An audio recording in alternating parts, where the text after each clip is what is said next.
Muslims in Norway are now establishing a masjid and dawah center to enhance the Norwegian dawah. If you donate to this cause, you will inshallah reap the rewards of thousands of Muslims coming back to Islam, and many of those will become du'at and invite to Islam. So click the link and donate now and share the video for extra reward.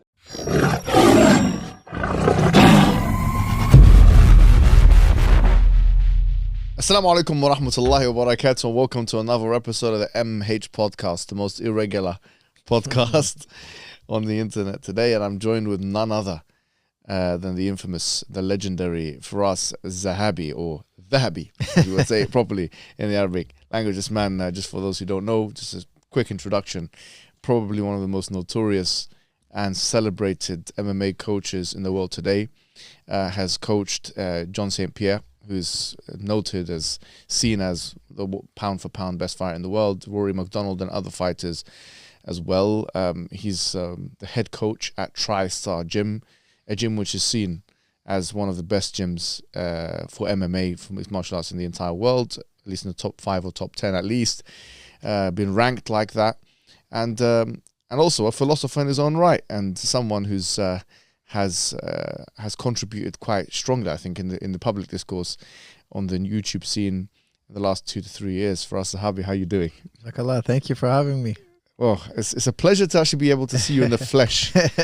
Finally, you're in here in the flesh. There's a lot to talk to you about, and I'm just thinking where to start. And what we usually talk about theophilosophical issues, and I'm sure we will. I mean, we are going to talk about that today as well. But what I wanted to start by talking to you about really was something quite important for the Muslim community and for many communities that are going to be watching this relating to health and fitness. We've had these kind of conversations when we were having lunch as well. But I think some of the gems that you were kind of putting forward to us need to be said to the public. Now, a lot of us nowadays, we have so many diet plans to choose from. We've got the carnivorous diet, we have the ketogenic diet, we have vegan diet, we have calorie deficit, we have fat deficit, so many deficits, so many different diets. Intermittent fasting has become really big. There's so many different YouTubers now that are on the scene that giving their own diet plans. This is becoming so confusing now. Honestly, I'm speaking from experience. It's almost as if now there's competing schools of thought. You have the keto school of thought, where everything keto is good, and you have people that, the solution to everything is ketogenic diet and intermittent fasting. And then you have other people that say, no, actually, this is nonsense. Let's go the opposite way. Or the carnivorous diet, which is quite close to keto. What do we do? I would say, I love there's a Paul Chek quote that I absolutely love. He says, look, we're as different on the inside as we are on the outside. It's such an important quote because it's true. Look at the differences we have on the outside. Not everybody's going to react the same way to the same diet. So there's some exploration. Now, I personally think that you should try to choose a diet that you can live with for the rest of your life. So if me personally, I can't do keto. I can do keto for a little while, then I get bored of it. I want to eat carbohydrates. I'm drawn to carbohydrates. I love carbohydrates. So my diet is mostly high carb, low fat. Really? Yeah, I'm more high carb, low fat. I perform better. I've experimented with different diets. I'm more comfortable with. Where does protein fit into that pie chart? I have proteins, but if I want to lean up, I go more towards egg whites. Egg whites are high protein, low fat. So I want a low fat source, chicken breast, a low fat source of flesh foods, proteins. So as a percentage, let's just give this a visual. If 100% is, you got carbs, I mean, this is simplistic, but you got carbs, proteins, and carbs, fats, and proteins, right? What kind of percentage are we looking at here? I would say 70% is carbs. Wow. I eat a lot, but I train a lot. If you train less, you don't need that many carbs. So now these keto guys are thinking, this guy's crazy. This guy's going to get a refutation video being prepared. But don't forget, I'm in a glycogenic sport. That means I primarily use carbohydrates for fuel. Right, okay. So it's normal if I'm going to wake up in the morning and go wrestle, and then I'm going to go at night, wrestle again, you need a lot of carbohydrates. Yes. You don't need so much carbohydrates if you're just working behind a desk. I would tell you get your carbs from greens. Eat more greens. And when I say carbs, I mean starches. And ketones are not a substitute for carbohydrates, you're saying? No, not at all. Because ketones, you see, if your body wants to metabolize fat for energy, it takes longer. There's a longer process. So if you're wrestling and you want to grab a guy and lift him up in the air, you need the energy now. You need glycogen in your muscle. Right. The glycogen in your muscle gets transformed into energy immediately. When the muscle contracts, it uses that energy that's stored in the muscle itself. If you're running a marathon, if you're doing aerobic work, it's lower intensity, then your body can use fats very successfully. So you have aerobic champions in aerobic sports that only work on fats, but there are no sprinters, 100-meter sprinters, high-intensity athletes that work only on fats. It doesn't exist. So what sport are you in? This is very important. Yeah, you'll never see a guy who's high-fat, low-carb, doesn't carb up the day of the 100-meter race. Now, sometimes they do it. It's a bit complicated. Sometimes they go on a short phase of ketogenic, like MMA fighters will go on a ketogenic diet, low-carb diet, just to drop the water, because the way your body stores carbs is 1 part carbohydrate, or 1 part glycogen, actually, I should say, 3 parts water. So you have a lot of water when you eat carbs. You retain more water. So we temporarily take away their carbs, let them shed that water. They lose weight. After the weigh-in, we carb them up. Okay, so to keep this really simple, look, what kind of sport do you in? If you're in a sport that's high intensity, eat carbs. Now, I think everybody should, I think the vast majority of people will do well on what they call a book called The Starch Solution. You eat, it's basically, I'm not vegan, okay? I gotta say, but I don't believe we need so much animal products. Okay. Animal products are really pushed on us because I think it's big business. Right. I do believe in eating meat. I think you can have a deficiency on vegan diet. Long term, you can have problems. What do you think of, just on this point, what do you think of the arguments that are being put by many who kind of have a vegan diet, I think it's called the China study or whatever, of the meat, and they say it's there's a correlation between meat and cancer, for example. To what extent do you kind of look at that? And is it meat or excessive amounts of meat? That's why I differentiate. Okay. I think eating meat 3 times a day is crazy. I think it's insane. You might as well be a smoker. Right. Okay. You don't need that much meat. Okay. Now, I like to eat meat when we're sitting around in a social gathering. Okay, somebody cooked meat, let's eat it. And that includes fish, by the way, or every type of animal product. Right. Even like today, eggs and cheese and all that stuff. Every single animal product, mass-produced product, in one way or another, they've I hate to use the word poisoned it, but they've done some bad things to it. Yes. You can't get away around it, because if you want to mass produce it, they have to mess with it. That's almost true of all our foods, but grains, rice, oatmeal, pastas, if you take in low fat, high carb, you won't get fat. Just like you won't get fat if you do high fat, low carb. You could do it the other way around. I prefer high carb, low fat because I'm in a glycogenic sport. I need that glycogen and I feel full and satisfied. One book I really recommend is The Starch Solution by John McDougall. I think it's a fantastic book. I think people should try it because you'll feel very, very good. However, I do believe he goes too far. I'm more of a nutritarian, like a Joel Furman, where he gives you a little more allowance of fat and meat. I think you should have meat once a day if you're very active, even once a week, from once a day to once. But once a day is too much, even, I think. Way too much. And if you eat meat, it should be like a deck of cards, not more. We eat too much animal products. Now, look, my favorite thing to eat for me is steak. So sometimes I make myself a nice juicy steak. I treat myself once in a while. But you got to start equating steak with like smoking. Would you do it every day? No. Would you do it 3 times a day? No. Like, be careful with eating meat. It's not healthy long term. Now, a great example of this is the Okinawans. The Okinawans are mainly vegan. They eat sweet potato, rice, vegetable, and they eat flesh foods once a month. So how do we know all this? Well, we observe different cultures, how they ate. Like, for instance, the Inuits, they only eat fish. The past, in the Inuits of the past. Today they have more modern foods, okay? But back in the day, they used to eat mostly fish. You know, they live in the Arctic. Yeah. There's no grains. There's no vegetables. Good point, yeah. They never die of heart disease because they're eating fish, but they die of cancer. So we know that too much eating flesh foods can lead to cancer. Again, there's always more elements. There's always more to the story. It's always more complicated. However, there is a correlation between eating flesh foods and cancer. So, and many other ailments. So I would tell you that personally, from my researches and studying this for so many years, I would tell you that I'm not vegan because I think also veganism will lead to problems. Yeah. Okay. You have a B vitamin deficiency. What kind of problems? Yeah. Calcium deficiency, a loss of muscle. Okay, they try to say no, you don't need it.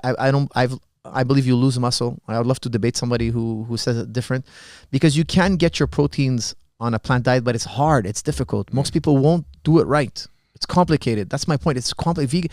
Vegan diet, you have to know so much about everything. It's very complicated.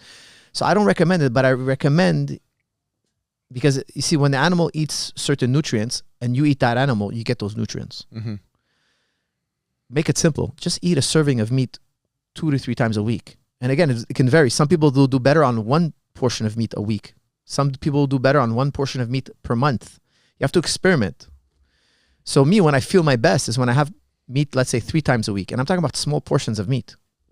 That's when I'm feeling my best. I feel the most energy. I feel the most active. I feel the most lean. I feel the most vibrant. So there's a lot to say with cutting out animal products. But people are so conditioned that if they don't eat animal products, something bad's going to happen. It's not true. It's actually the opposite. When you lower your animal products, your cardio will go up, your well-being will go up, your energy will go up, everything will go up. You don't need so much flesh food. And so okay, you've alluded to the fact that going vegan sometimes is, I mean, maybe I'm reading this wrong, but being vegan sometimes is a good thing. But you've also said that we need meat. So how would you play it? So you got 52 weeks in a year. You got 365 days. Do you do it in such a way that, okay, like you're 1 week on, 1 week off, or how would you play it? I would recommend people try eating meat. If you eat meat every day, try to eat three portions a week now. Lower it. Then go to once a week. Slowly work your way. Don't do anything drastic. Does that apply with like animal products as well, like cheese? Everything that comes from an animal. Cheese as well. Everything. The farming industry has completely polluted our food. Everything has been touched. Unless you're ready to spend $1 million on your food a year, you can't eat untainted foods. It's very difficult. Okay, like I'm $1 million an exaggeration. I'm just trying to. You're gonna spend a lot of money trying to get organic, never been touched by anybody food. Okay, it's tough.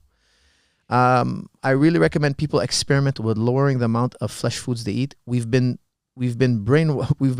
marketed to eat milk, cheese, flesh foods. This is very important. This is number one. It's not true. It's not true. So you're saying go down. So you're saying down, if you're eating it 3 times a day, go once.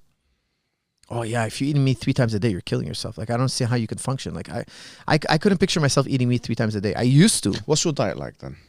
In the morning, I eat generally oatmeal. Okay. I think oatmeal is the ultimate breakfast because it makes you feel satiated for longer. What about eggs and stuff? No eggs. No eggs. If I eat eggs for pleasure, if I'm sitting down, it's a Saturday morning and I'm eating with my family, we'll make eggs. I love eggs. I could eat eggs every day if you gave me. But because of the consequence of eating eggs every day, I do not eat eggs every day. Okay. But in terms of enjoyment, there's nothing more I love than toast and eggs in the morning. I'll have eggs once in a while, but having eggs every day is bad for you. In my opinion, it's not good. All right. So that's breakfast. So what's lunch like for you? Lunch, I'll have rice, potatoes, salad, and a little bit of meat maybe. If I'm training really hard, what are we talking about? Chicken. Okay. A lean chicken. You got to try to keep it lean and a small portion. Like we're talking about a deck of cards. What about dinner? Dinner, I'll probably do something like, it'll be very similar to lunch. It'll be pasta or rice or a sweet potato with a little ketchup. Maybe a few fruit. You know, I try to keep fruit low as well. And I do a lot of lentils. Sometimes I'll make hummus with bread. Hummus and bread is vegan. It's good. If you just have that by itself. That's it. That's enough. And sometimes I don't even eat dinner. When I want to lose weight, I don't even eat dinner. I'll eat from 10 to 6. So for me, I go to practice after 6. So after training, there's no meal after. I drink water and go to bed. That's it. And so do you have only 3 meals a day? I eat about 3 meals a day with a few snacks, but in a window. Small window. And I think people have to learn to skip meals. Okay, tell us about intermittent fasting, because this is a big thing for you, isn't it? Intermittent fasting is huge. If you want to keep your youth, intermittent fasting is massive. What is it, first of all, for those who don't know? Intermittent fasting is, it's hard to define, because you could say, look, I fasted for 12 hours. Is that intermittent fasting? Yes, but a very beginner level. So I always tell people, look, try to eat from 9 to 9. Then from 9 a.m. to 8. From 9 to 7. And slowly, because it gets easier. Then all of a sudden, you're eating from 9 to 6 and you're full. After 6, you don't want to eat anymore. What are the benefits of that? When you don't eat for at least 16 hours, about 16 hours, now this is a guesstimation. Okay, it's not exactly the 16 hours for everybody, depending how how much you exercise, how much you ate the day before, etc. But approximately 16 hours. We know that a phenomenon now that they call autophagy. The Nobel Prize was given for this discovery in 2016. Wow. So it's a scientific fact. Autophagy is a Greek word for self-digestion. Your body, when it after 16 hours of eating starts to eat itself without eating. Sorry, after 16 hours of no food, no intake, your body starts to consume its own cells. The cells that it'll consume first are the more the poorest cells, the weakest cells, the poorly replicated cells, I should say. And those are the cells that are toxic, cancerous, etc. I'm relying on the work of Jason Fung. Okay, I'm not a biologist here, but Jason Fung's work, All You Need to Know About Fasting, he goes into it. He has a great book called All You Need to Know About Fasting. He has a few books on fasting, and he talks about how his claim, not mine, that even fasting combats cancer. And for this reason, for autophagy. Again, if you want to get into the specifics, you'd have to rely on his work. He's a doctor out of Toronto. He's the one who helped George St. Pierre combat his colitis without drugs, without using drugs, just using fasting. And he did it successfully. And many of us started fasting after that as well. And we saw a huge benefit. And of course, we fast because we're Muslim since we're young. But doing fasting throughout the year also has major benefits. And I feel that it's something that's very, very beneficial, even for your hormones. However, I think, again, it should be gradual, and you can go too far. You can fast for too long and make yourself weak and frail. We don't want to fast for too long. 16 hours of fasting seems to be really good. And you can experiment with 18. Sometimes I even do 1 meal a day. Like today, we ate a meal together. That's my only meal for the day. And last time I ate was yesterday morning. Wow. So that's it for today. Why? Because today I'm not training. I'm not exercising. I'm doing very little. I have a weight cut later. If you later. are training, then you do what, 2? I wouldn't have eaten such a large meal, and I would have ate throughout the day. I see. So it can be digested when I get to practice. Mm-hmm. So look, I really like this app called Fastic, Fastic, because it kind of gives you the roadmap of what your body's doing. So you start fasting, you click the button, it tells you what phase you're in. You don't get commissioned for saying this. No, right? no. Yeah. No, it's a great app because it kind of like, it explains to you why you're feeling this way. Like, oh my God, I'm feeling like this. Yeah, don't worry, wait a bit longer. Your blood sugar levels are going to stabilize. And it does. And it's just a great way to train yourself to know the different phases of fasting. And fasting, the great thing about fasting, it can be quite addictive. Because if you fast often enough, you start actually to get cognitively charged. Really? Start being really alert. Really? Yeah. Plato wouldn't accept students that were in a fasted state because you become cognitively charged. Oh yeah, absolutely. Yeah. Wow, you can be, if you fast long enough, intensely enough, over a time, you will have this cognitive charge. It's hard to explain, but it's just a mental alertness. It's kind of like drinking 5 espressos. You know, and it's an enjoyable feeling because when you eat all the time, the blood flow goes towards the stomach. It drains blood from the brain. There's a chain reaction. But after a while of not eating, you're totally digested. You've given your system a break. Your system seems to, one way or another, have more energy for, some people say it's the ketones, because your body starts burning ketones, and ketones, it's almost like, hey, your body's starving, give him the good fuel, let him find resources right now. You know, make him super alert, make him super cognitive, because he again, this is a narrative. I'm just giving you a narrative. Give him the really good stuff, the ketones, so that he goes out in nature and finds some resources. You know, make him super alert. You get this level of heightened awareness that comes with prolonged fasting. And so, what breaks your fast? Because people might be thinking about a dry fast right now. That's the kind of only experience they may have had. The Ramadan fast, for example. Right. So you're not talking about that. No. What you can still drink water, right? Yeah, especially because we're training throughout the day. We need water. That's number one. Yeah. 2% dehydration equals 6% loss in performance. Say that again. 2% dehydration. Really?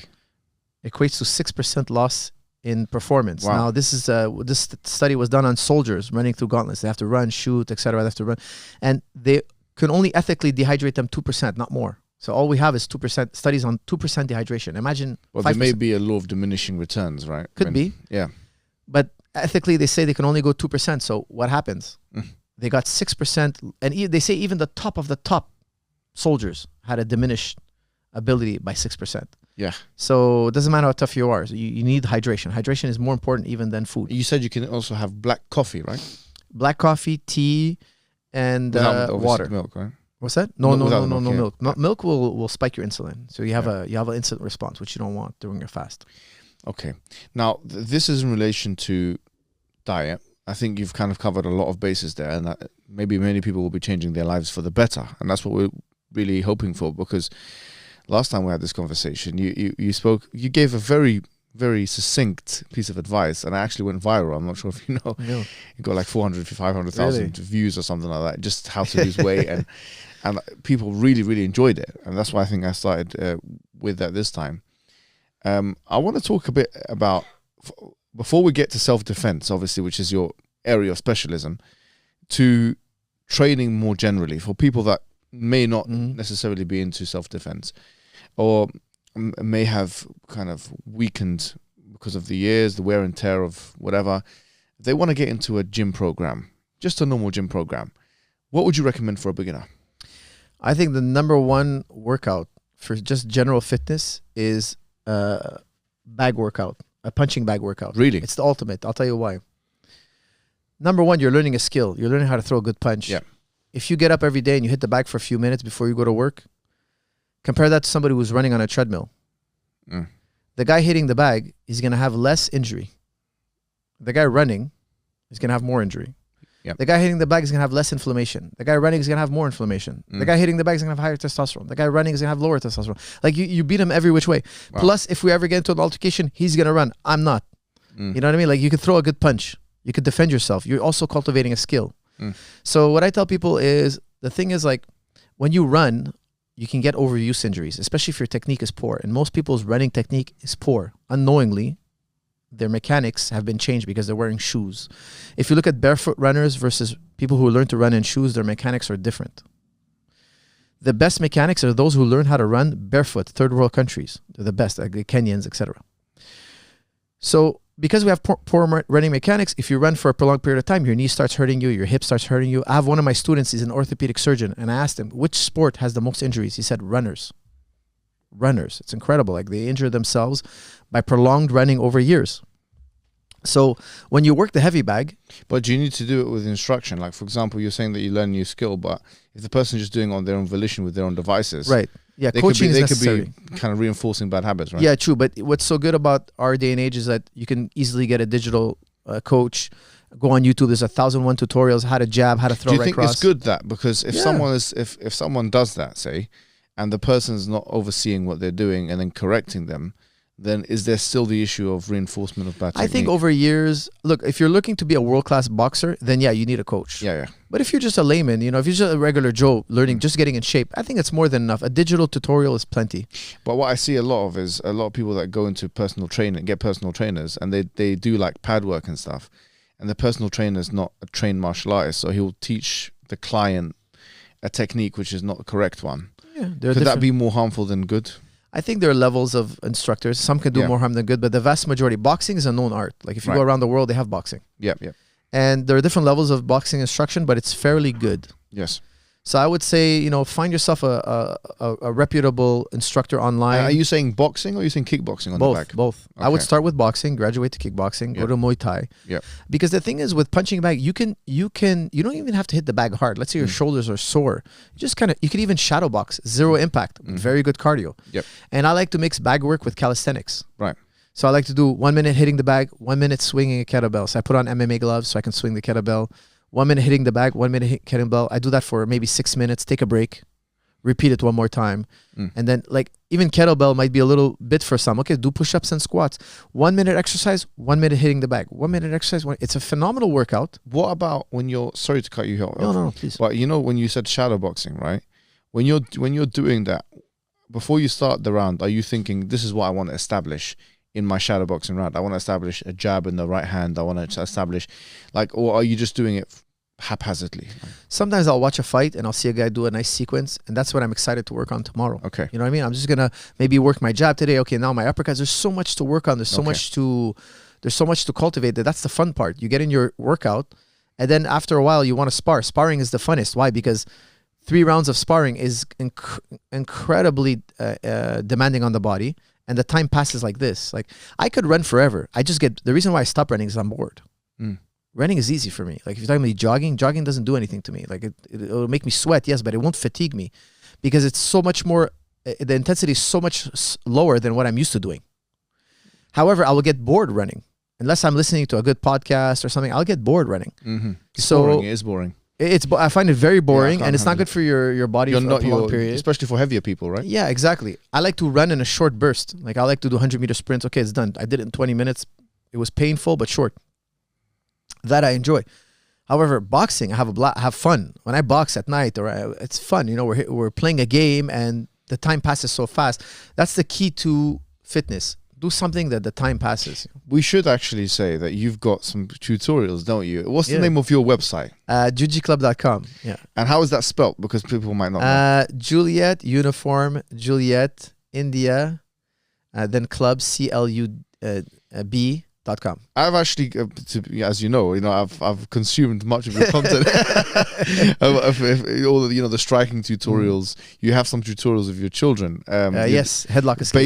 Basic headlock escape. Very important. Yeah. And this is kind of veering us to the next part of this discussion, which is the basics of self-defense. Maybe we can not now. After this, you can show maybe some demonstrations. We'll get somebody else. We could do it. But how important is it? I couldn't imagine myself without my martial arts skill. I was so bullied as a kid that... Were you? Yeah, definitely. I had 2 older brothers. I was small when I was growing up. I was smaller than everybody, so I got picked on a lot. So martial arts really carved a part of my psyche. Like I needed it so much. And now you've become, what you are now. I was watching a video of yours sparring with. I mentioned this with you. Some huge guy. Devin Larratt. The guy with the world's strongest arm or something like that. Yeah. And at one point he's world champion right hand and left hand. Really? Yeah, both hands. At one point he got on. I don't know who got on top of him, but you got on top of him. And his arm was there, and you were commentating on the video. It's like, and there goes the world's strongest arm. I pinned it. And then you got him in a heel hook position, isn't it? Yeah, heel hook. Yeah. Yeah, which many people will not know what we're talking about. But obviously, you have graduated from the school of Danaher, who's well known for heel hooking. Legs. And it's so amazing, to be honest, for me anyway, to be able to see that someone who, if it was a boxing affair and both were like, it wouldn't be the same.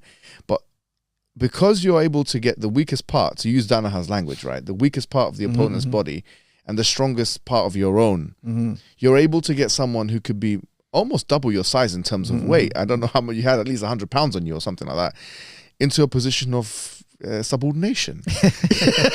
I mean, if I tried to arm wrestle him, he'd rip my arm out of the socket. Like he's so much stronger than me. Like we play arm wrestled, and I could just see like his hand. I feel like a child. I'm holding a. No, but that's the point. Someone's so strong. It's incredible. His power is incredible. His physical. Look, during that time, as we first started wrestling, I went on his back, and I couldn't put my legs around his back, and he was grabbing my arm, and I knew like I understood right away what submission I have to get to. I have to isolate his ankle and get to that ankle. And you didn't think about any other move? No, I think it would be, every other submission is very risky for me. And the leg lock is the one that's super almost impossible for him to defend and super easy for me to access. So it's because the thing is, the bigger they are, the easier they are to leg lock. You can have much more trouble leg locking somebody your size than somebody who's much bigger, because the foot is this big. It's such an easy lever for me to hook on to. Whereas a guy has a normal size foot, it's very hard. So someone like myself, what should I do to avoid my... You know what I'm going for forever to scrap. I'm going straight for that leg lock. So what do I do? Run away? You better know your leg lock defense and just don't let the guy get there. So you see, like as we're engaging, trying to lift him would be ludicrous. So because he's so tall, it's easy for me to slide underneath. So into an Imanari or something like that? Yeah. But actually, I didn't use a Minari. I used the Ashi slide, which is a slide underneath straight into a leg lock. So there's no resistance. There's no lifting. There's no. I'm not exposing my neck, because when you shoot a double leg, you're exposing your neck. Like there's just so many dangers. If he puts his weight on me, he could hurt my back. So you have to ask yourself, what is the easiest way for me to attack him from safety, a position of safety. And it's in that situation, not all situations are the same. If I was fighting somebody my size, I would use different tactics. Oh, is it? Yeah. Yeah, absolutely. Yeah. Because he's so tall, he's very vulnerable for an Ashi slide. So what should he do then? Just so I know for reference. He's got to not let me get the leg. He'd have to control my grips so that I cannot actually slide, which would be complicated to explain. Okay. He'd have to fight my grips so that I cannot grab him in a way that I can actually slide. But then there's other things I can do if he does that. You know, we're playing chess. You know, it's a game. Yes, for sure. And of course, he's being a great sport. You know, we're just playing. Obviously, I'm not going super hard. He's not going super hard. Of course. But we're still getting. Nevertheless, we're still giving each other a taste. Just to give people a kind of a taste of this, because people look at the heel hook and they don't know what the ramifications of it are. The implications are if you finish it and if there's nobody to stop it, you're destroying the man's knee for life. You're breaking the guy's irreversible damage, right? It's very dangerous on the knee. Like you can have it repaired, but your knee might never be the same either. You know, so it's a nasty. Some promotions actually had banned the heel hook, right? In all of IBJJF, heel hooks are illegal until very recently in no gi and in the higher divisions only. Brown and black or something. Yeah, brown and black. But for many years it was frowned upon because it's considered so dangerous. Yeah. And you can injure something. The thing is, when you injure your knee, it's funny because I actually just released a video called Strong and Stable for Life. Yeah. And strong and stable knees for life. And the reason why I did it is because that's the number one question I get all the time. So I'm like, you know what? I'm going to do it because when I'm on the mats, I always have somebody tap me on the shoulder and tell me, hey, coach, I have a knee injury. What do I do? I heard you can fix my knee. And then I go through the whole spiel. I said, you know what? Let me put it on tape. You've got that on your channel. Yeah, let me get it on tape. And now from now on, I'm just going to give it to my members. Is it on the jujiclub.com? Yeah. It's knees are so important because here's the problem with knees. If you injure your knee, like a serious injury, like an ACL tear, on average, 2 years later, the other ACL goes. Why? They explain to us that your body overcompensates one side. So what happens? You never recalibrate your legs like they were before. So for instance, if I injure my shoulder, I can go under the knife, but that doesn't affect my left shoulder. Yeah. If I injure my right, it doesn't affect my left. But when it comes to the knees, because your legs are carrying your body, they have a certain calibration between the two. When you injure one, the other one takes over. So what happens? You're overusing the one that's compensating. So on average, there's a tear of the second one. Now, when George tore his ACL, we knew about this. They warned us. We brought in every expert to make sure that his ACL, the second one, doesn't break because it cost us a pretty penny. And he's in the height of his career now. We want to, keep him as healthy as possible. Still, it broke. And it broke, the second ACL broke, and it wasn't like a very intense wrestling. He wasn't wrestling like usual. But his knee failed, and it was a scary thing because now he broke a trust with his knees. Like he doesn't trust his knees like he used to. Wow. So we had to rebuild him physically and psychologically to retrust his knees again. And he fought 2 world titles after that. Wow. Successfully. Wow. But again, there's a distrust with the knees because don't forget, you're applying all your weight and the weight of your opponent. Sometimes when you lift your opponent, it's your weight and his weight on your knees. It's not the same thing with the shoulder. You don't rely on your shoulders as much as you rely on your knees. Your knees are so important because they're the base of your power. Every time you generate power, whether you throw a punch, you're using your legs, your posterior chain. It starts with the feet, knees, and hips, and it goes up. The shoulder does definitely contribute to the kinetic chain. However, it's not as fundamental, and it's not carrying as much stress. And it doesn't rely, we don't rely on the sensitivity of calibration. My shoulders don't need to be calibrated as sensitively as my knees. So all these problems, I wrestle every day, twice a day. I do MMA, the most brutal sport. The most brutal sport, MMA. Yeah. And I've never torn an ACL, alhamdulillah. Inshallah, I never do. I've never torn an ACL. Why? I'm very religious with my prehab, as we call it. So what would you do? I do a lot of high level of stabilization work. Okay. I use the stability ball a lot. Like I jump up on the stability ball. I call it the forbidden exercise. Really, yeah. Jumping up on the stability ball is very dangerous. You fall down, break your neck. You got these catchphrases for the touch of death, the forbidden exercise. You can make a book on Firas Zahabi's catchphrases. Oh man, you know what? Yeah. I learned that giving a good name, a memorable name to things, it's good for a point of reference. Yeah, the student knows what you're talking about. The strongest arm in the world, the forbidden. It's almost like an exotic novel. It's important. It's important. I want my students to know exactly what I'm pinpointing. Yeah. And I'll jump up on a stability ball, but just to demonstrate the stability I've built over the years. Not that I would do that as an exercise. That's highly dangerous. What? Yeah. It's forbidden. You'll break your neck. I'm going to get 1,001 lawsuits on me if I. That's why I named it that, to make sure that if I'm ever in court, I'm like, hey, I told it was forbidden. That's what and it's just to demonstrate stability. But we don't build stability with a dangerous exercise. We use safe exercises to build that level of stability. But then to demonstrate stability, okay, we can do the forbidden exercise as a demonstration.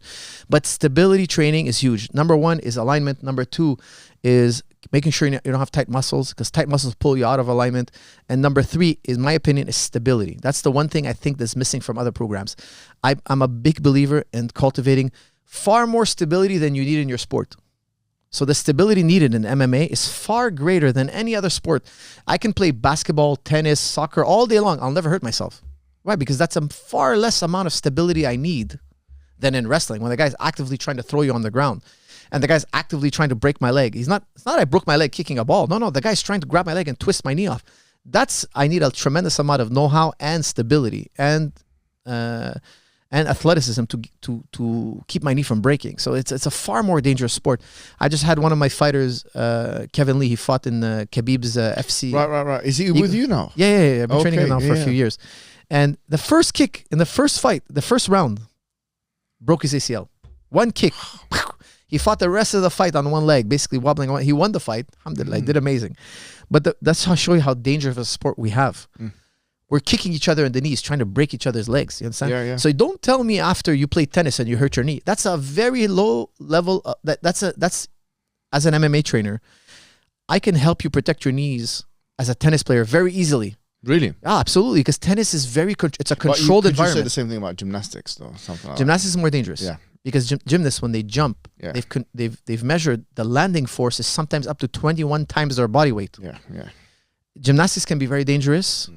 Of course, they're very intelligent trainers. I have a high regard for gymnastics. I actually use gymnastics a lot in my program. Yeah. I'm the one who put George St. Pierre in gymnastics. I'm a big believer in gymnastics training.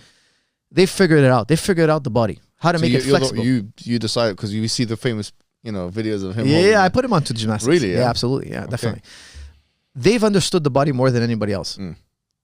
When they dismount or they do certain jumps, they've measured, imagine 20 times your body. Nobody could squat 20 times their body weight. It doesn't exist. Yeah, but they go up to levels of up to 20 times because they're spinning and crashing towards the ground. That's probably the most dangerous sport. It's injury perspective. Because they do it on mats, etc., and they know how to control the landings. They're brilliant athletes, no doubt. Is it the most dangerous sport? No, I wouldn't say it's the most dangerous sport because it's more controlled than, let's say, football. Football, in my opinion, is probably rugby and football, in my opinion, is very dangerous. Like I assume they're all on PEDs because the brutality of that sport. Every play, they crash into each other. Every play. I mean, the most recent CTE studies that have been done is usually done in the context of American football, right? And there's, I saw something or heard something whereby, I think it actually might have been Joe Rogan. He was saying where he was saying that basically, even if you just do a year of American football in school or college or whatever they call it in America, because we call college something else. University is their idea of college, I think. But college or whatever, if they spend 1 year of doing that, they can develop CTE, which I think is only detectable through autopsies. I'm not sure. I'm not sure, actually. But they're saying that. So from that angle, right, I mean, because smashing and all those kind of things into... it's a brutal sport. It's a brutal sport. There's no weight class. You wouldn't put your kids into that yourself. No, I wouldn't put my kids in football. Look, you can get hit by a guy who's 70 pounds heavier than you. It's part of the game. Yeah. He could be running at you at full speed. Yeah. And he can hit you without you seeing him. You're here breaking a tackle and he's hitting you in this direction. It's a brutal sport. I've seen tackles that were brutal. So you would say MMA comparatively is less dangerous? Yeah, I would. In terms of injuries sustained and stuff? I would say it's as dangerous because also don't forget, a knee to the head, a kick to the head, a shin to the head is brutal too. Yeah. So I would tell you football, rugby, MMA, I would say they're on par. Okay. Because believe me, a flying knee to the head while you're shooting a double could be disastrous as well. You could literally break the facial structure, the skull. It's unfortunate, but I've seen it. But with your own kids then, so what would you want them to be? Like, would you want them to be, would you push them in a particular direction? Would you want them to, because you've said before, I think, that you'd want them to be black belts in jiu-jitsu. Yeah. At the very minimum. Would you want them to stay in something like grappling to avoid the impact on the head. Yeah, that's definitely, like, I want no impact on the head till they're adult, they're finished developing. And then if they're really passionate about it, I want them to learn kickboxing, boxing, and jiu-jitsu, no doubt. Yeah. Because they live with me, it's so easy for them to get the black belt in that way. They have such an advantage. Why not take it? Like, and I feel that jiu-jitsu will prepare them for life. You know, teach them to work hard and think. Jiu-jitsu, you have to work hard, you have to be smart. You can't be a brutish and you can't just be smart. You have to have both. You're not an intellectual living behind a book, and you're not a guy who's just lifting weights and getting strong. No, you're the two. Jiu-jitsu is like, it's chess, it's body chess, so you're developing the body, the mind. It's a beautiful thing. I really enjoy that system. So I want them to be black belts in jiu-jitsu, master the striking arts, and then decide if you want to fight. It could be a bonus, but I would be happy if my kids were doctors, professionals, pursue academia would make me equally happy. However, I'd want them to be able to defend themselves. For me, it's very important. Yeah, because this is obviously a tension between, if you like the MMA stuff and the Islamic stuff in particular, because there is a very famous hadith of the Prophet where he says, إِذَا ضَرَبَ أَحَدُكُمْ أَخَاهُ فَلْيَلْتَقِ الْوَجْهِ فَإِنَّ اللَّهَ خَلَقَ آدَمَ عَلَى صُورَتِهِ. It's very interesting actually. If you're fighting with your brother, then be careful of the face, because Allah has created Adam on His own image. So the idea being that in training environments, and I think you are a proponent of a low level. Don't break your jaw in the gym, or don't lose your jaw in the gym, or your chin in the gym. Kind of thing where you're smashing your head all the time. Now science is telling us CTE and all that kind of thing as well. Because the thing is, if you have an intellectual pursuit, which I think, like for example, in the community, we would want our people to have intellectual pursuits, but you also have a physical pursuit. You wouldn't want those two things to kind of work against one another. And so a heavy, so for me, I mean, I've told you already, like I've got my kids in BJJ, and I'm like focusing on grappling with them. But I do realize, I see the very important need for striking, and I understand also to develop that martial literacy, you need to do some sparring. But if you're doing sparring with someone who wants to take your head off every time, then there's an issue here as well, isn't there? They can, Every gym has its culture. What's the culture of TriStar then? Culture is controlled, because we have classes called touch sparring classes where there's no hard shots. It's just play sparring. And then after you develop a certain ability to move, then we invite you to the more robust sparrings. Yes. And those robust sparrings are limited 2 times a week, and for training camp, and they're done more sparingly. And even then, there's a control.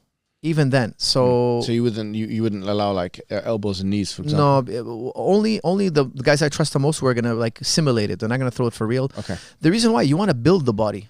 Yes. You don't want to destroy the body. When you go in the gym, you have to build the body, not destroy the body. People go in the gym to destroy the body. It's wrong. It's a wrong way of thinking. Now, there are 2 methods to build a very strong gym. One, you put all these alpha males in one room. You're in a metropolitan city where there's millions and millions of people. You're flooded with guys who want to make it. You put them in the room, they kill each other. There's one guy who survives it all, and he's your champion. Then you have 1,001 dead bodies, but you have one champion. Yeah. And the other method is you teach each one of them how to be their best. You exhaust their potential. You create a synergy where everybody respects everyone. Nobody injures the other. We're here to develop our skills, not kill each other. And then you have a variety of excellent fighters. Yeah. And then from there, they feed off each other, because excellence breeds excellence, and so on. You got this type of synergy. But many gyms are the Darwinian style, if I could say. It's kill or be killed, and you didn't make it too bad. There's another guy waiting to take your place, because we're in a city where it's too jam packed. We have too many people. And you got hurt. There's more space on the mat for us, because there are some places where they're so full of people that they don't care if they lose a customer or not, or a fighter. They have another guy coming in town. He wants to make it too. So it all depends on what kind of atmosphere. And I breed an atmosphere of building, right? Not last man standing type atmosphere. And is that, I've heard, I'm not sure to what extent it's true, but for example, in Dagestan, the way they do wrestling and stuff like that, they're soft. They're more playful, yeah. And do you think that might be a secret to their success? Because we're seeing the rise of, I mean, you've got Sadulev, who's the wrestler.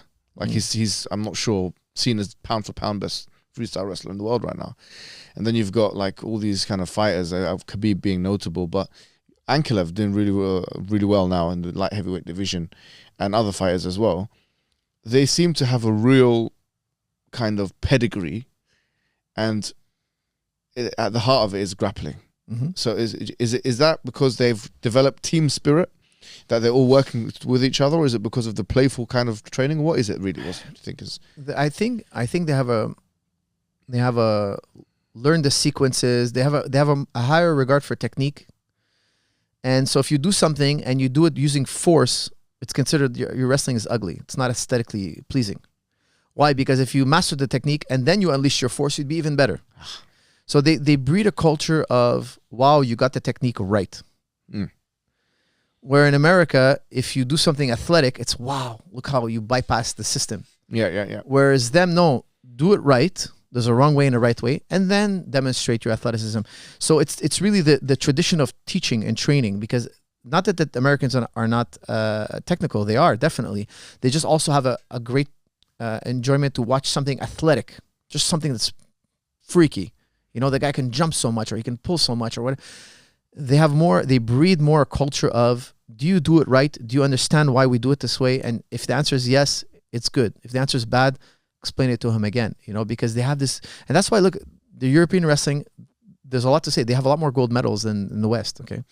And also they support their athletes more. There are other factors, but generally speaking, most wrestling experts will tell you that they're more technical. The wrestling is more, it's superior.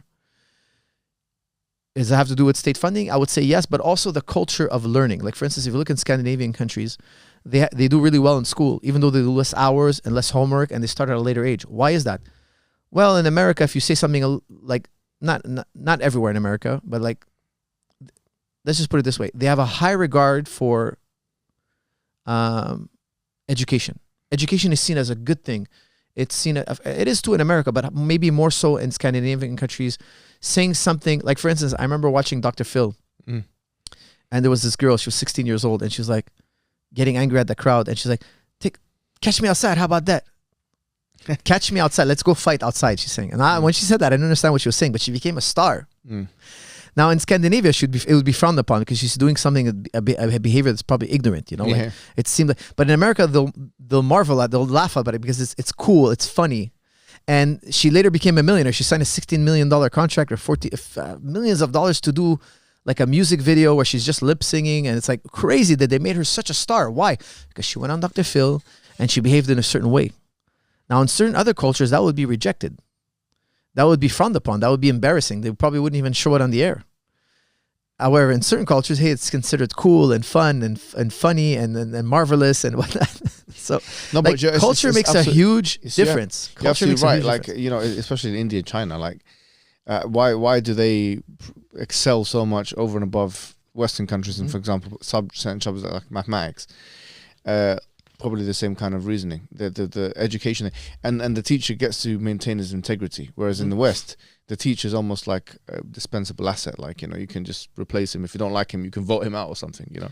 I remember watching a documentary where they brought in a group of Chinese teachers here to England, and they separated a grade. One would do the Chinese system, one would do the English system. And the Chinese teachers were like, in China, we don't have to discipline, because they were asking the students to do A, B, and C, and the students weren't doing it. And that the Chinese teachers were perplexed. They were like, in China, we don't have to discipline. They're born disciplined. Meaning in their culture, they're raised, by the time they go to school, they already understand that you have to follow the rules, and it's natural to them. So in the West, they had this different challenge where they had to try to discipline the children, but they had no means to. They had no program for this, and they were making the kids work harder, longer, and eventually they compared the grades, and the Chinese school had better grades, the Chinese group. But then the Chinese teacher said something very interesting. He said, look, in China, we have Kung Fu and we have pandas, but we would never have Kung Fu Panda. Meaning that by being so rigid, they kind of kill creativity. And that's something the West has. So it was complementary. You know? Hard work will make you book smart, yes, but what is it taking from you? You know, Mark Twain said it best one time. He said, "Don't let school get in the way of your education." Wow. So look, I should have said that to the teacher when I was being sent to the detention center all the time. Like quote Mark Twain. I think you can go too far in being rigid and academic, because it can cost. I think both sides have something to learn from one another. Yeah, for sure. It's complementary. We have to strike a middle ground somewhere. But comparing the two makes for interesting, it'll teach us to think differently and experiment with different methods. But I think culture is something that's overlooked. It makes a massive difference. Like me and my kids, I try to instill into them that knowledge is good for you always. Truth is always good for you, one way or another. Truth is good for you. Truth is something to be desired. And one way or another, it brings you a benefit. One way or another, you have to have that kind of belief in truth. You know, one way or another, the truth is always good for me. Even though I think it's bad now, down the line, it's gonna provide something.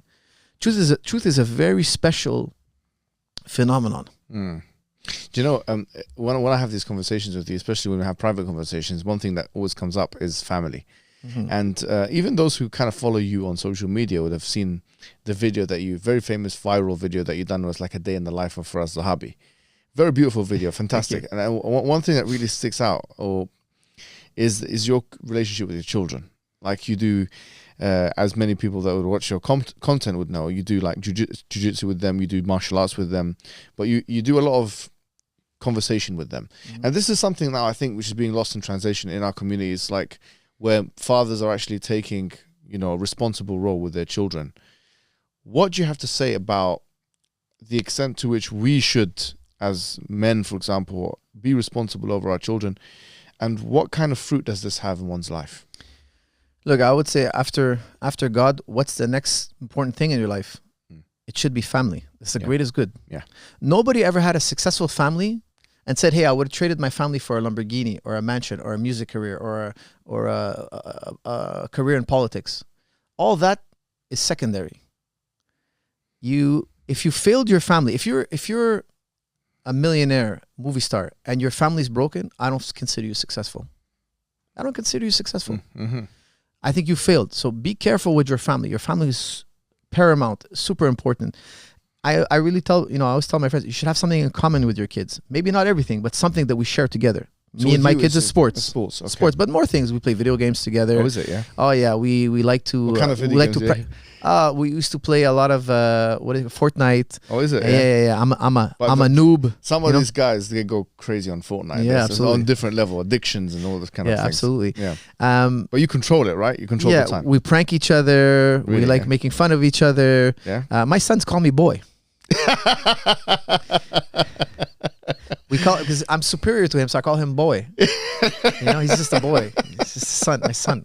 Yes, my son. Like he's lower than me. Yeah. He'll call me son also. Like we play. We're friends. We're buddies. Especially when we drive to the gym. Yeah. We're in the car together. Mama's not there. Sister's not there. I tell him you can talk about anything. You have complete immunity. When we get in the car and we're driving, ask me anything. Really? Yeah. Yeah. And conversations I would never repeat to my wife. No way. Never. She thinks they're still little young boys. She tells me, he's still 100% young baby. He's still 100% boy. I said, no, he's a man now. He's still 100% boy. She's in denial. Can you give us a little flavor of what you said? No, okay. When you make this PG-19, no, they're boys. They're curious. They want to know female anatomy. Do you have set time? Okay, all right. They want to know everything about the opposite sex, right? So I have to tell them where else they're going to learn it. They're going to learn it somewhere else. Somewhere else, right? Yeah. So I let them know. I talk to them. And I was going to say, like, wait, do you have set times?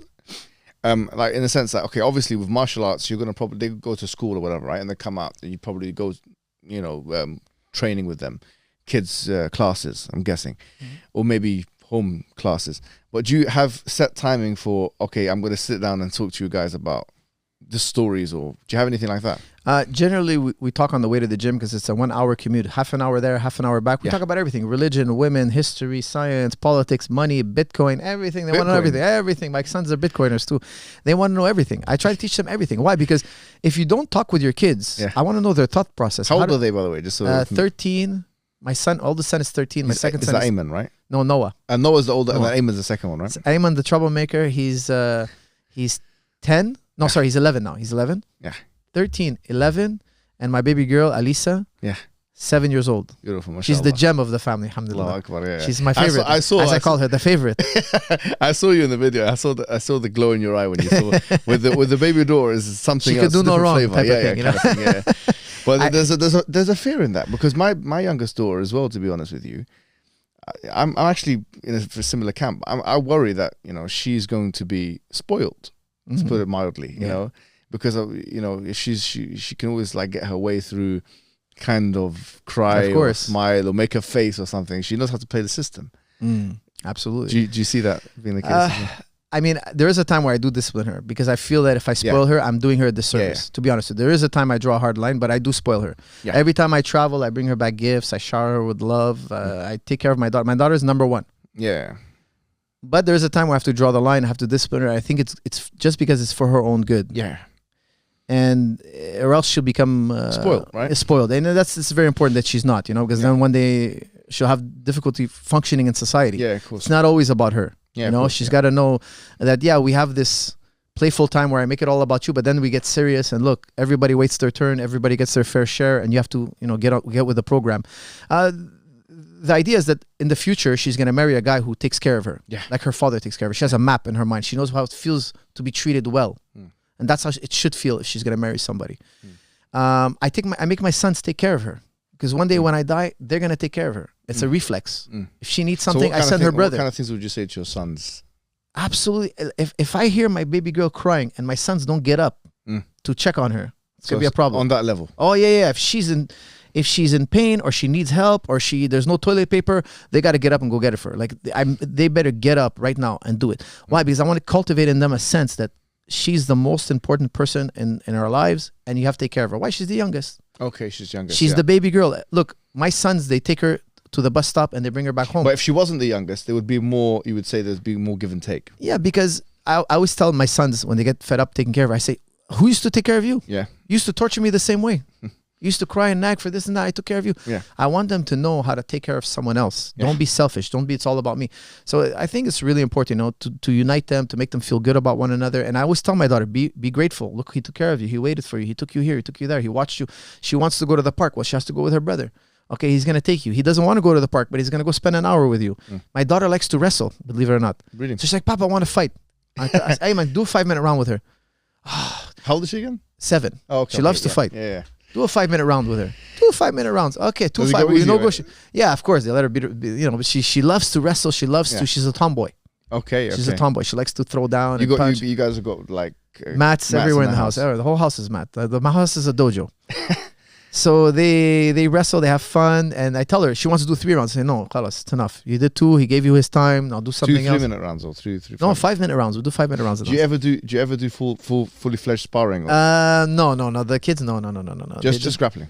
Grappling, we do body shot sparring. I'm a Okay. big believer in the Kyokushin style system. Like if you look, George grew up in that system, Is it? where they kick and punch to the body, Really? and then later as they're older, they teach them striking to the head. Do you not think that one of the drawbacks of that system is that if you learn to punch to the body and defend to the body, that when you go and do sparring fully fledged, that your defenses will be They quickly messed up? catch up. Are you sure? Yeah, absolutely. Because there's many world champions in K1 that came from a karate background that had a hard time early in the beginning. Then they adopted boxing, and George is one of them. George exactly like this. He had a great kicking and punching to the body, but no punching to the head, and it was very easy to hit. He quickly transformed. Why? Because it's very similar. And it's just basically you're putting the icing on the cake. It's not really, you're not building the whole idea of reflexes and distance control. And the thing is, because they haven't gotten hit in the head, their mind is completely well developed and clear. So I really believe in the system. I think it's fantastic because you learn how to kick, punch, distance control. And actually, it's more painful to get hit in the body than the head. The head, you don't really feel anything. It just, you might see a spark here and there, a star here and there, but you don't feel pain like getting hit in the body. So they're actually more resistant to pain. And they're less likely to headhunt because they've been hitting the body their entire life. It's a brilliant system. I think it's very, very good. And What's it called? Well, in Kyokushin karate, the karate system, because they start in the youth, they only attack the body. Even in Taekwondo, they put a shield on the body, and you can hit the body as hard as you want. Right. Gotcha. Okay. Gotcha, yeah. Well, not every Kyokushin tournament is as hard as you want. They have some where you're not allowed to hit as hard as you want, but it's very, very safe for the brain. Like the worst you can get is really hard in the body and winded. So basically you get dropped to your knees and you can't breathe for a second or two, and it's very rare, but it's nothing serious. And George came from that background. Absolutely. He became world champion. That's why I'm telling people it's better to do it that way than, because if you look at boxers and Muay Thai fighters, after they're retired, the ones who started very, very young, a lot of them unfortunately become alcoholics. Dysfunctional. They're completely dysfunctional. They can't go into society. Why? The way that they explain it, the way I've heard it to be explained, is that when you get hit in the head, often the receptor in your brain is not as efficient. It's not as sensitive. So what happens? if 100 is feeling normal, they're at 80. So they need a substance, they self-medicate, they say, they take drugs or alcohol to bring them up to just 100, just to feel normal. And I don't know if this narrative is true.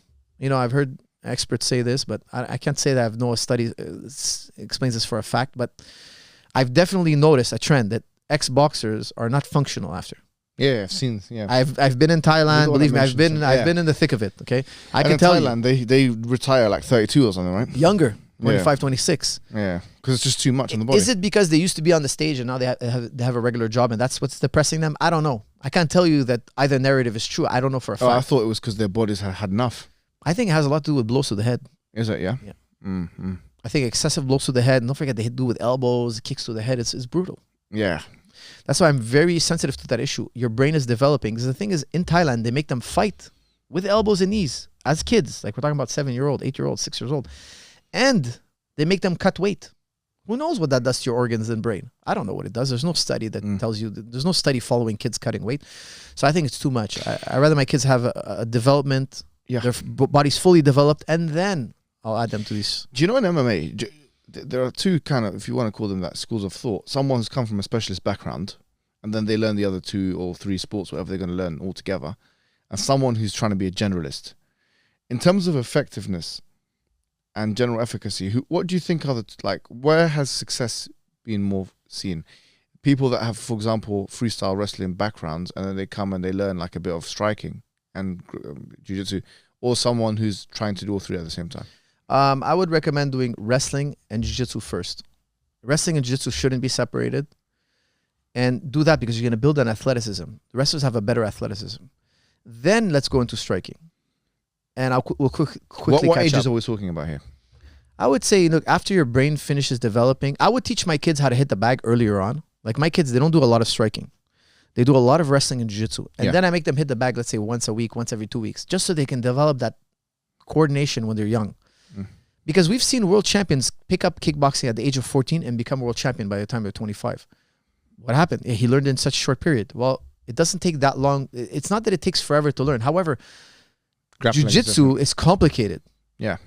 And wrestling there's a lot of possibilities. Whereas in kickboxing and Muay Thai, it's more about speed and timing. The possibilities are not that complicated comparatively. Don't forget. In jiu-jitsu, there's so many nuances. There's so many positions. There's so many things you have to learn cerebrally. Now, boxing is also, there's a lot of detail, but nowhere near. The possibilities in wrestling and jiu-jitsu are far greater than in striking. I saw a video of John Jones one time where he was asking what's the most potent sport, kind of martial art in the sport, and he said it was freestyle wrestling. To what extent do you agree with that?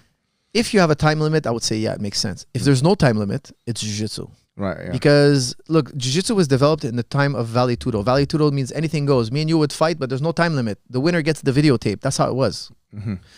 Fights would last 2-3 hours. So what you took me down? So what? However, if you take me down and there's only 2 minutes left on the clock and you just fend off my submissions and you just kind of hold me tight and the bell rings, they give you the round.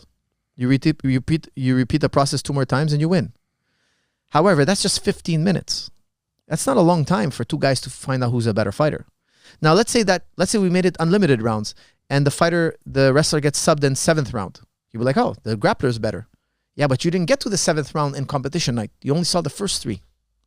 Because believe me when I tell you, the wrestlers don't have a way to end the fight often.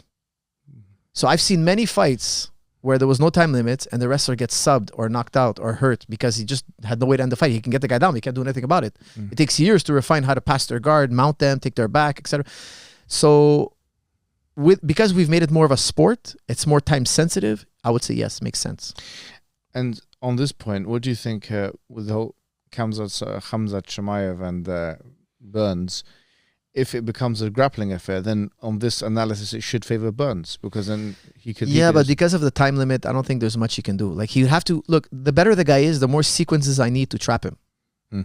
And the guy knows that, so what he does is going to stall. He's going to have stall tactics. He's not even going to do the sequences. He knows that if he keeps breaking grips, keep interrupting the sequences, he can eventually kill the time. So what do you think is going to happen with that? I think Khamzat's going to win. It's going to be a stand-up affair. Is it? Yeah, I think he has the reach, the power, the distance. He's a southpaw. It's an open stance. It's going to be harder for Burns. But he's a blue belt. compared to Yeah, Burns' but black belt. that's misleading because he's been wrestling his whole life, and people think wrestlers don't do ground. That's not true.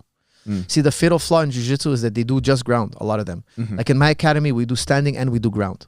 Mhm. Wrestlers do standing and ground. It's a myth that they don't. It's Yeah. not true that they do a different type of ground, but it's very relevant to what we do on MMA. But with the difference being with Anklev and Khabib is that they did sambo, right? Whereas Lots of sambo. whereas Khamzat's coming from a freestyle wrestling. Yeah, but background. freestyle they do ground. Yeah, but They they do do, break down, like, what do you call it? The Gut thing- wrench, etc. Yeah. That's plenty. They do a lot of ground. There is a lot of Okay. ground. So they know how to control their balance. They know how to hold you down from getting up. I don't think it's going to be too much of a ground affair. It would surprise me. I mean, nothing's impossible, but I think it's a good, very good. Khamzat's a very good fight for him. It's going to be interesting. I think if he gets through this one, you know, I'm not sure if he's a world champion or in IBJJF, Burns. Oh, Burns, yeah, he is. He is, right? So if he gets through him, I think that would definitely mean that he's I think one of the top guys there. I think the winner is going to get Colby Covington, Mm. Khamzat or Burns. Both of them, I think, either whoever wins this fight gets Colby, and the winner of Colby versus Khamzat, Go back to Kamaru. or yeah, I think it would go to Kamaru. But even then, if it's the thing is, if Colby wins, would they do a third time? It's boring, isn't it? It's We've I seen it think twice it before. wouldn't sell. Yeah, that's what I mean. Yeah, I mean, I would watch it, but I don't know if it's sell because he lost twice convincingly. yeah. I think it would have to be a Khamzat beating a Colby, and now we have a new Well, contender. they're saying Colby's going to go up to middleweight now. I think Colby. Is he? That's what. No, he said he's called out Adesanya. Yeah. Oh, maybe he's called him out, He's but pro- I don't he's know. prob- You don't Maybe, think he's let's see. because he's got a grappling pedigree, right? Or do you? Oh no, he's very good. Look, Colby is he's a legit fighter. Yeah. I don't know if he beats Israel. Adesanya, I don't think so. because No. Adesanya's fatal weakness was his Ground, grappling. yeah, wasn't sure. But he's much bigger, longer, stronger, dangerous. So you Adesanya's a think dangerous guy. With Jan Blachowicz, he was bigger and stronger. That's the difference. Blachowicz was 205er. Yeah. I think pound for pound, Adesanya is better than Blachowicz. Yeah. But there's a 20-pound weight difference, weigh-in difference, not even weight difference. Blachowicz was even bigger than that. That's a massive order. So Adesanya beats Colby Covington. But Yep. Colby Covington, what do you think is going to happen between him and Khamzat if they go? I think Khamzat has his number. Really? Yeah. With the grappling and stuff? Striking, he's going to outstrike him. Really? I think so. It's With possible. Adesanya? Here's the thing. Here's my. I want to say one thing. Yeah. We haven't seen Khamzat in later rounds. Hmm. Sometimes the guy looks so good in round 1, and round 2 he falls apart. Round 3 he falls apart. So I don't know that about him yet. I don't know if he fights hard all the way to the third. But if he can maintain what he does in rounds 1, because all I've seen is round 1 from him. Yeah. He'll beat everybody. We've seen a lot from Adesanya. I mean, he's good. Adesanya, we know what he looks like in round 5, and he's fought very heavyweight. durable. Yeah, he's very durable. Yeah. In K1. There's a question mark on Khamzat. Does he have that durability? I think so, but we haven't seen it yet. That's why I don't want to jump the gun and say yes, he has it. I don't know. I haven't seen it yet, but I really like him against Colby Covington. So do you think he faces better chances against Adesanya than he does against Colby? Usman? That's tough to call. I think Usman is the ultimate challenge for Khamzat. Right. Yeah, because Usman is very mentally tough also. Yeah. Not that Adesanya isn't, but Adesanya is going to be easier to take down, I think, than Kamaru. That's the problem, isn't it? Because He's only ever been taken down once in his career. Not that they counted it. When Colby took him down in the last fight, they didn't statistically count it, but in my opinion, it was a takedown. Who would you have between Usman and George St. Pierre? Listen, Am I getting you in trouble now? listen, I love both those guys. Yeah. But if I have to be totally candid, I think George just has more His skills. prime. Yeah, George has Yeah. more skills. Even now. He's more developed, yeah. Even now. Like his game goes deeper. He has more layers. And what about Usman? And I love Usman. I really love Usman. I love the guy. He's Yeah. if you met, I don't know if you met him. We met him in yeah. Abu Dhabi. He's a very sweet, humble person, kind, salt of the earth guy. We're always speaking facts and truth. This goes beyond, but I gotta say, personalities. yeah, but exactly. So sure, I hate to pick one over the other because I like them both so much. But George's game just goes deeper. Yeah, he has a greater understanding of. What about Khabib versus Usman? Pound for pound? Well, if they had a catch weight, let's say. People are gonna grill me for this, but I'll pick Khabib. I think that highly of Khabib. I think Khabib is the ultimate killing machine. He's incredible. So I just feel that Khabib has a few more layers, and he's as tough mentally as Usman. And not that I ever want to see them fight. They're close, they would never fight each other. But I think Khabib is he's a special cut above. He's very special, Khabib. I wanted to speak to you more about your philosophies, but I think what we'll do is when you're back in Canada, we'll do an episode just for that, because last time when I did this, and we said, oh, we got Firas Zahabi, we made it the opposite way. We kind of spoke more about the theophilosophical issues more, and the sports stuff less. But this, I think, is the first time we really had a fleshed out conversation about these things. And I think this is very important for the Muslim community. But obviously people don't realize that you have been really deeply involved. I mean, one time, maybe you wouldn't mind me saying this, but in addition to your training, you do hours and hours of studying, don't you? Like you maybe 3, 4, 5 hours a day or so. How many hours? Yeah, I would say 2 to 5 sometimes. Yeah. Wow. Especially when I travel. You read that much? Yeah, I do. So what do you read? What do you do? I do a lot of, what I really like is audible.com. I use a lot of their audiobooks. I do a lot of lectures. I find lectures online, science, history, philosophy, religion. I like to listen to debates, lectures. I mean, absolutely everything on science, history, philosophy, religion. I listen to all of it. I buy all the books. I buy hundreds of books. And for me, it's a pleasure. Just listening to it is a pleasure. Like people listen to music, I listen to audiobooks. Wow. Yeah. And has it helped you gain a sense of spirituality? Now we're 2 weeks away from Ramadan. Like the spiritual aspects of Islam, you've been reading a lot of Ghazali recently as well, haven't you? And what have you kind of taken from that? And for people that might be listening to this who might not be aware of the Islamic tradition in particular, what would you guide them to in terms of reading material? I think Ghazali is hard to read, honestly. Okay. I think if I didn't study philosophy for so many years before Ghazali, I wouldn't have understood anything he meant. So I think Ghazali is actually quite a difficult read. It's not a good place to start per se if you don't have a background. You know? If you don't have a background, then you start with the Qur'an, the Sunnah, the Seerah exactly. of the Prophet Muhammad. It's a long ways away. I don't think philosophy is a place where you start. Yeah, I definitely don't think you start there. But you can build to that, and it's again, you start with the Quran, the Sunnah, and then listen. I studied the Greeks, I studied the Muslim philosophers, and the British empiricism or Enlightenment period. I think the three together, because I think a lot of them, each one of them was commentary on the past. They were influenced by the past, and logic is an innate thing. So Ghazali said it beautifully. He said, it doesn't matter who said it. We have to study each claim by itself, standing alone, and see whether it's true or not. Doesn't matter if Aristotle said something or this guy said something. It doesn't matter. We have to verify it for ourselves. We have to have demonstration. And this is I think, very important. But ultimately speaking, everything boils back down to the fitrah. Like you can't go further than that. Once you try to go further than that, this is the limit. And this is what gives certainty. Ghazali's work was all about getting to certainty. And certainty is a very special thing. We have to differentiate between knowledge and belief. And certainty is a type of knowledge that's unique. And once you find that nucleus, everything else makes sense. Everything makes sense. But you have to get to that nucleus. And that's what Ghazali does. That was his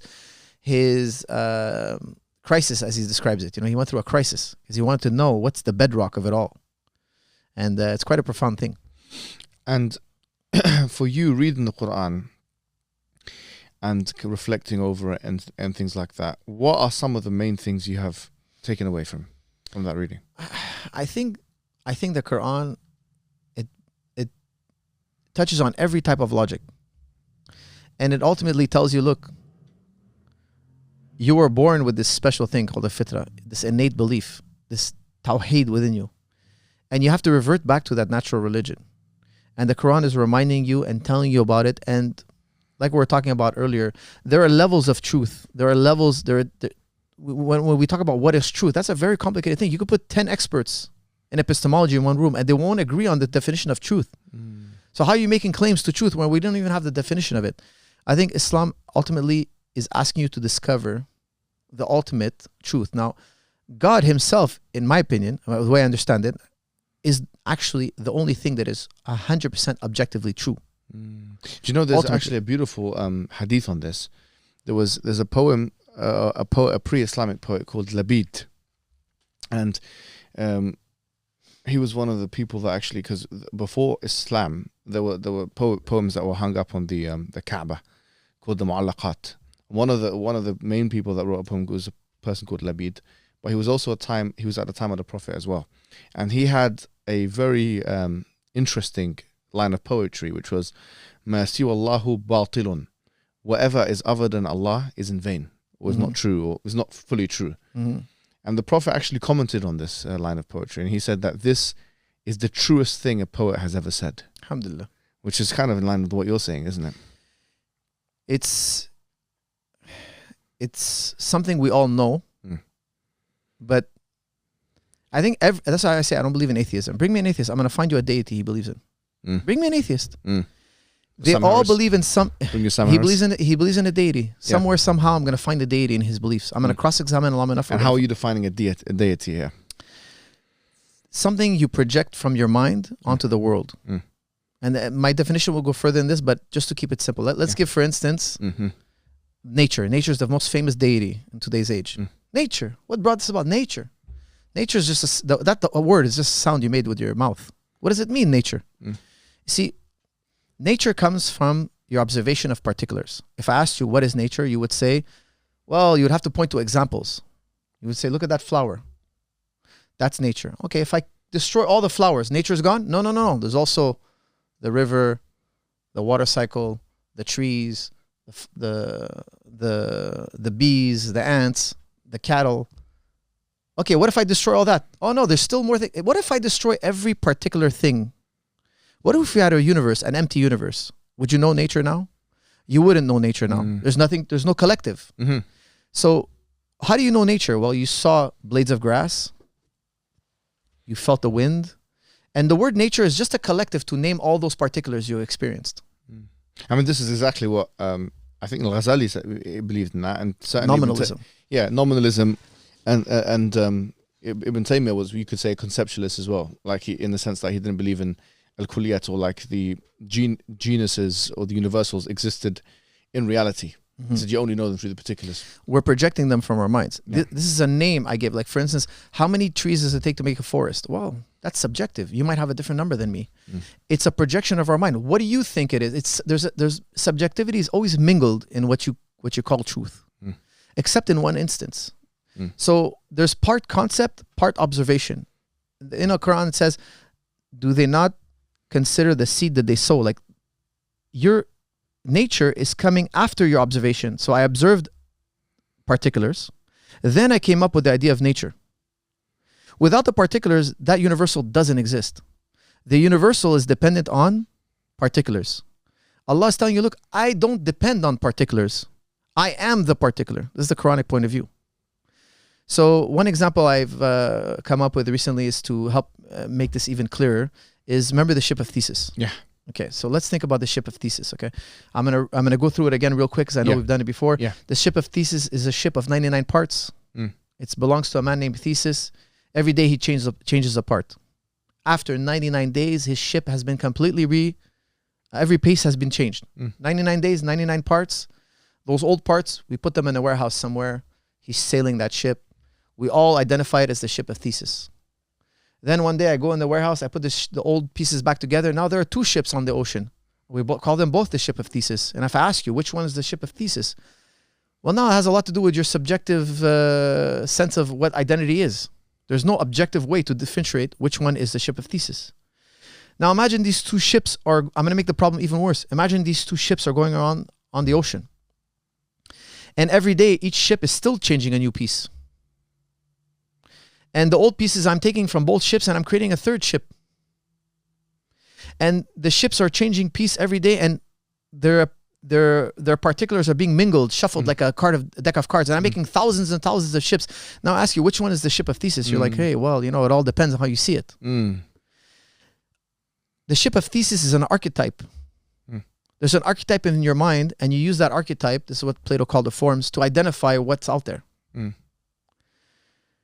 But now I want you to put this example to the side. Think about a ship now. If I told you about a ship, it's the divine ship.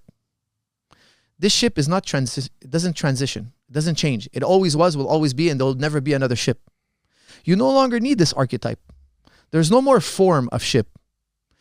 You had an archetype because that thing, the original example I gave, the ship of thesis that goes through a change, like me and you, our bodies, after 7 years of life, all your cells have been changed in your body. We are like the ship of thesis. We are part archetype. We are part observation. We are part object. But imagine a ship that was divine, never changes and never will change, and always was. If I asked you something about that ship, if I told you, where's the ship of thesis? You say, that's the ship of thesis. Now there's no more archetype. There's no more subjectivity. There's no more, your opinion is different than mine and we're equally true. We're not equal footing no more. Now there are facts. Now it's truly objective. In the original example I gave you, it was subjective. The truth was subjective. There was part object, part archetype, so there was room for subjectivity. Now there is no more room for, when there is only one. See, like if you give me a pagan god, there's an archetype to their gods. This is what I refer to oftentimes as the Abrahamic experience. You have to strike down all the multiplicities, because to get to objectivity, pure objectivity, which is what Ghazali was looking for. When Allah tells you, I am one, He's telling you, look, I am literal, I am the particular. You all are particulars and universals. You are not like me. وَلَمْ يَكُنْ لَهُ كُفُوًا أَحَدٌ. He is one in category, and there will never be any category like this. This is what the Quran is telling you. Allah, like, you have to understand, when I teach you language, when you learn language, every word is dependent on another word. If I want to explain to you what table means, I have to explain to you the words, I have to use words. And those words that I use to explain the word table also are contingent on other words. How could I explain to you table if there's an infinite regress of contingent words? Well, I have to give you experience. I have to tell you, look, this is a table. Now you have direct experience with the table. The word table goes with it. If you didn't see a table, I could never use words to explain to you what table is. I have to tie it with some experience you have.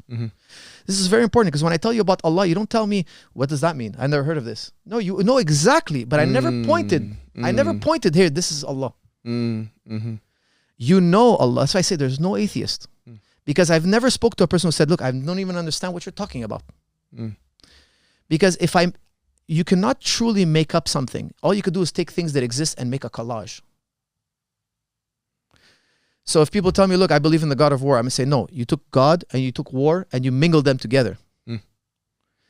But like a blind man can never know the color red unless you fix his eyes and he sees red. Like that, when I talk to you about Allah, you know exactly what I'm talking about. Wow. So I came up with another thought experiment to try to teach this, to make it more simple. What Ghazali is trying to say. You've heard about the beetle in the box. So for instance, this is to point to the hard problem of consciousness. Imagine I have a box, and inside this box, I open the box, inside there's a beetle. You have your own box. You open your box, you see a beetle. But there's no beetles in existence. We don't see them. When we observe the world around us, we all see books, we see microphones, we see cars, but we don't see any beetles. But when I look at my box, I try to explain to you what I'm seeing, and you try to explain to me what you're seeing. We're like, hey, we both have one. We both have a beetle in the box. Every person we meet, they all have a beetle in the box, but we can't look in each other's box. This is what's known in philosophy as the egocentric predicament. You're trapped within your own body. If I tell you, hey, guys, my beetle has a blonde hair, you're going to be like, wait a second. No, blonde hair, that's dunya. You're taking the beetle and you're mixing it with what you saw in the world. The beetle in the box we're not seeing it in the dunya. We're seeing it internally. We're having direct experience with the beetle in the box. If I tell you, hey, my beetle is wearing boxing gloves, you're going to be like, no, that part's not true. That part's not true. Because that's not what I'm seeing when I'm looking. You're taking dunya and you're mixing it in with the beetle in the box. So every human being is born with this fitra, this belief in one God. You're incubated in it. Then when you're born, you find things that you want to associate with it. You want to mingle with it. And then, therefore, you have polygamy. That's another, sorry, did I say polygamy? Yeah. Freudian slip. You see that? Yeah. Well, I meant assimilation. No. Multiple gods. Integration. No, not monotheism. Polytheism. Polytheism. Yeah. See, we're both thinking polygamy. Sorry, my fault. Yeah, that's fine. Edit that part for my wife, please. No, it's okay. Don't worry about it. Yeah. Not polygamy. polytheism. So that's where polytheism comes from. Yeah. I always tell people, you learn the number 1 first, then you learn 2. You can't learn the number 2. 2 is 1 and 1. You cannot explain the number 10 without referring to the number 1. Every other supposed deity is a mingling of the number 1. So like all words rely on experiences, when we say the word God, it also relies on experience. That's right. There's not a word that doesn't rely on experience. That's very deep. It's very important. It's amazing. That's why there is no atheist on the face of the earth. There is not an atheist. When they tell me nature did it, I'm like, man, he still hasn't understood the difference between universal and particulars. Wow. Well, with that, I mean, I have to say it's been a pleasure. It's been an absolute pleasure. I think many people would have benefited more from this podcast than many podcasts that they've ever seen in their life. Honestly, anytime this office is your office, you can come down and one day, inshallah, we'll come down to Quebec as well. Inshallah, it'll be fun. Yeah, it'll be fantastic. And I want to thank you on behalf of the Muslim community and all the other communities for coming onto my podcast. Jazakumullah khairan, Firas Zahabi.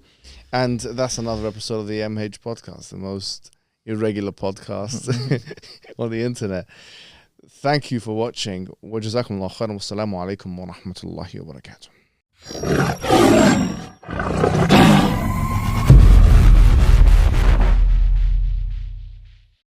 Muslims in Norway are now establishing a Masjid and Dawah Center to enhance the Norwegian Dawah. If you donate to this cause, you will inshallah reap the rewards of thousands of Muslims coming back to Islam, and many of those will become du'at and invite to Islam. So click the link and donate now and share the video for extra reward.